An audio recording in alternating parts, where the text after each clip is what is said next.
Hi friends, morning లేవగానే water మరిగిస్తున్నాను. ఇంకో పక్క రైస్ కడిగి పెట్టాను. ఇంతకుముందే మనం రేపటికి ఏం చేయాలా అని ప్లాన్ చేసుకొని మైండ్లో పెట్టుకుంటే వంట చాలా త్వరగా అవుతుంది. ఈరోజు బ్రేక్ఫాస్ట్లో సేమియా నా స్టైల్లో చేస్తున్నానండి. ఇలా వాటర్ బాయిల్ అయ్యాక గోధుమ సేమియా వేస్తున్నాను.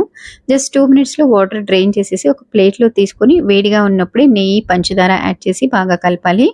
కాసేపు చల్లారాక కోకోనట్ తురుము కలిపి తింటే చాలా బాగుంటుంది. మరీ స్వీట్‌గా కాకుండా లైట్‌గా పంచదార వేసి పొడి పొడిగా ఇష్టంగా తింటారు మా పిల్లలైతే. ఇక లంచ్‌లోకి జీరా రైస్ చేస్తున్నాననమాట. జీడిపప్పు ఎక్కువగా వేస్తే వాడికి చాలా ఇష్టము. మా బాబు స్కూల్ బస్ 7 కల్లా వచ్చేస్తుందండి. సో, అంత టైం ఉండదు కాబట్టి ఇలా సింపుల్‌గా అయ్యే రైస్ రెసిపీస్ చేసి పెడతాను. దీనిలోకి రైతా కూడా ఇచ్చాననమాట మా బాబుకి. స్నాక్స్‌లో కూడా సేమియా పెట్టాను. ఎంత చల్లారినా చాలా బావుంటుంది. సో, లంచ్ అయితే ప్యాక్ అయిపోతుంది. నెక్స్ట్ వీడియోలో నేను మళ్ళీ కలుస్తాను. Until then take care. Bye.